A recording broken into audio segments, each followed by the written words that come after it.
Happy New Year to you, and welcome to Deadline. I'm here today with Shaheed Shaheed, filmmaker, international model, and I'm your host, Poochie Hill. We're going to go on this journey with this young man here from Newark, New Jersey, that has traveled the entire world by the blessings that have been given to him by the Creator, God Almighty. How you doing there, big guy? Well, I'd like to thank the Creator for allowing me the opportunity to be able to do something of this nature. And I'd like to thank you and your staff for having me on to showcase some of my artistic skills, and hopefully we give somebody the knowledge of doing what I did. Well, you've done a lot. This here book, if we can get a nice little focus on it, is only one of several publications that this gentleman has been in. It's called Black Link Magazine. And it gives a complete layout of some of his artistic talents, from modeling internationally, coming from an urban community in the metropolitan northeastern sector of the United States, which is Newark, New Jersey, which has had a couple of models. And he is the native son that is still here with us. A lot of them have passed on and gone on to glory. He's also a Rough Rider. He went to Westside High School, football player and a boxer. And let's speak a little bit about some of your brothers that was great athletes too, that I know. Right. Please speak of Brother Wesley. Wesley Snipes? No, Malik, your brother. Oh, my brother Leslie, yeah. My brother Leslie was a great athlete. We used to call him the playground legend. And he was one of the guys I looked up to because I wanted to be like him in the sports world. He knew baseball, basketball, football. He knew it. He just didn't want to go to school that much. But if he had went to school and went to college, he would have been one of the greatest ball players who ever lived. But he was one of my idols.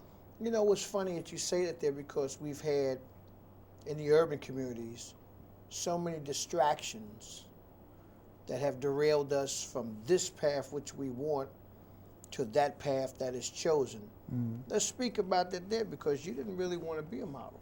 You wasn't even interested in being a model. You just wanted to be a professional athlete like your brother. Right. You aspired to carry the name on. Right. My first passion was football and boxing, and that's what I wanted to do. And then my mom didn't have enough money to go to college, and I didn't win no scholarship, so things took a different tour. Then I started boxing a little bit, had a chance to spend some time with Muhammad Ali and different fighters around the world, Eddie Mustafa, and went to camp with them and trained, and then I realized that wasn't gonna work.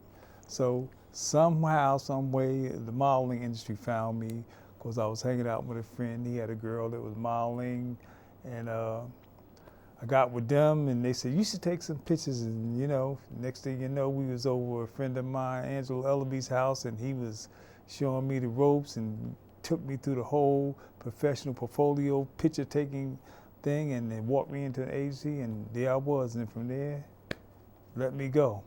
I went to work. Well, giving homage to Angelo Ellaby, that has done some great things.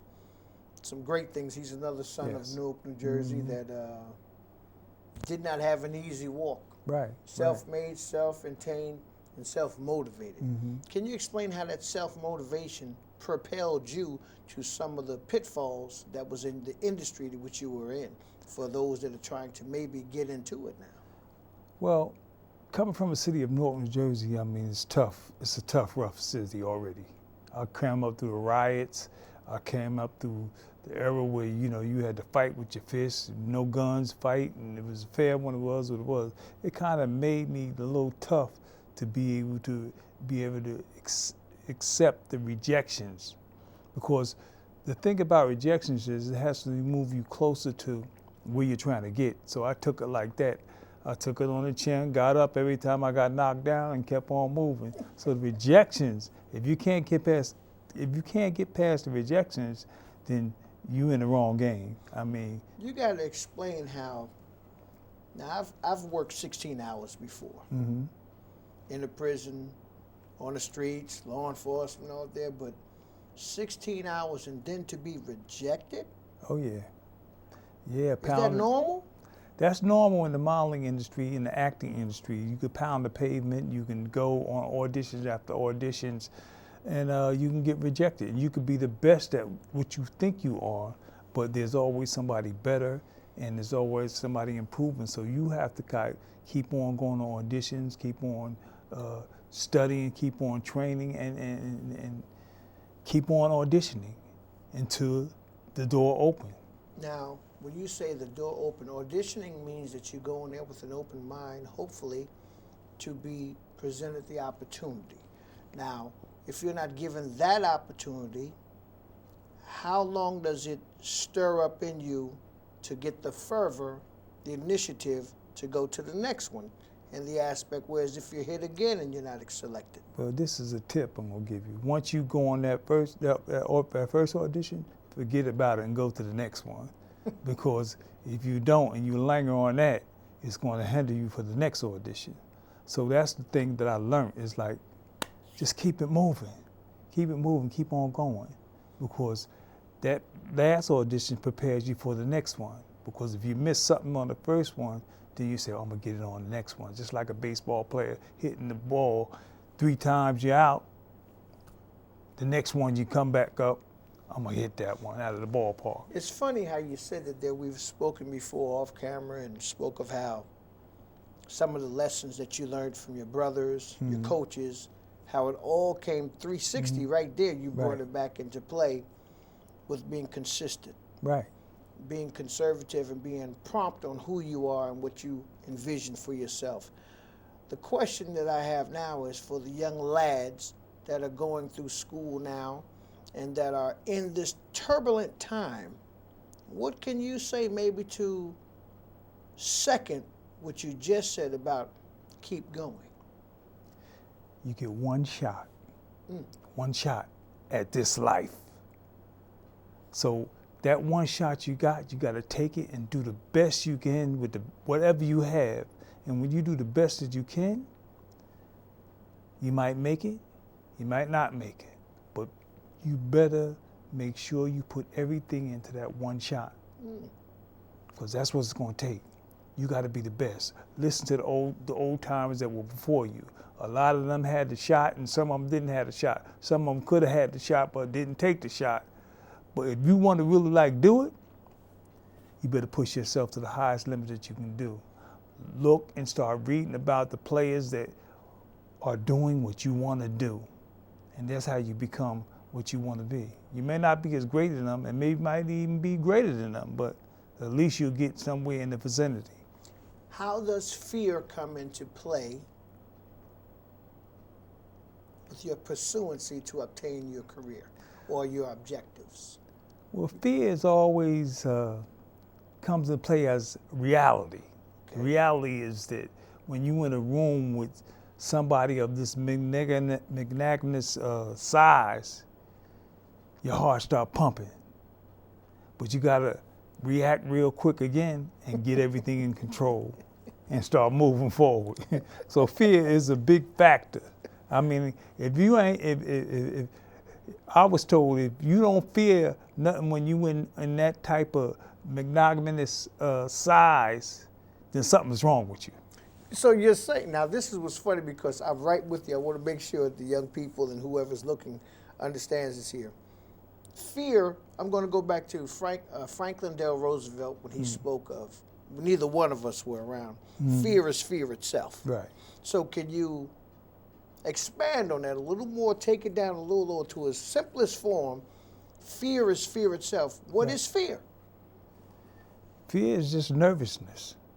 Trying to be nervousness, and you kind of like you lose the direction of where you trying to go at because you done practiced so long to get it. Great. So that's in the simplest form. It's just nervousness. You start to sweat. You start to thinking. You Too can't. much. You don't have time to think. You got to know. Got to react. So you got to react. Just like when I was boxing, the dude hit you, you gotta Hit him back twice. think fast. You gotta think fast and move. Next time he won't hit you. As they say, the art of fighting is to hit but not be hit as much as you're being hit. That's right. Hit and don't be hit.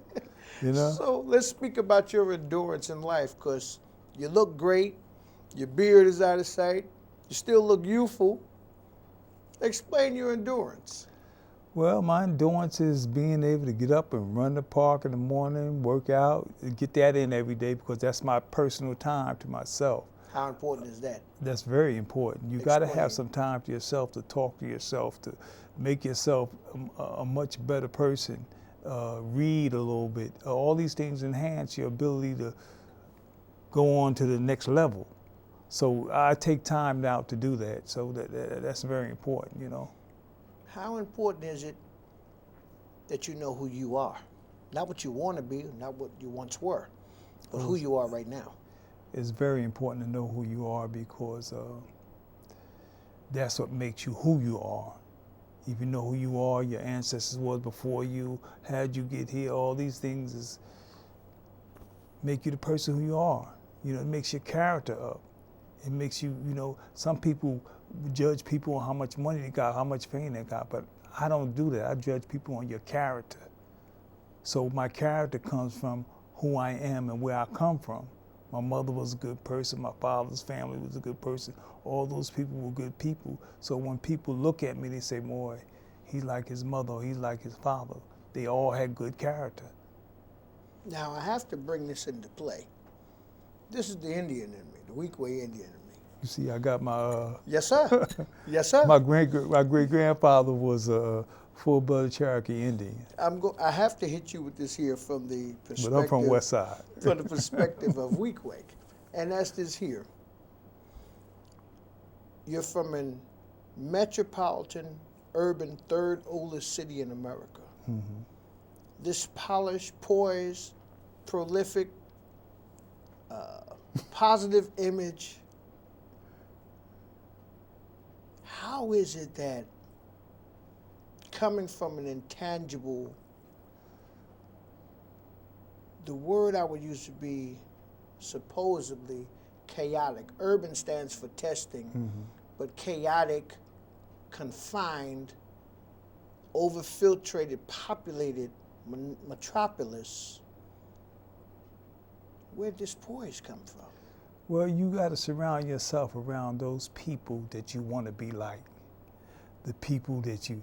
see, I grew up in a time of the 70s. Expand, please. Where I came up in the Nation of Islam. So quite naturally, I wanted to be like, I wanted to have the power or think like the Honorable Elijah Muhammad. And then it was Malcolm X. I wanted to speak like Malcolm X. I wanted to look like Minister Farrakhan and speak like him. Then W.D. Wallace D. Muhammad came to office. And he gave me what the Quran and the Islam was all about. So these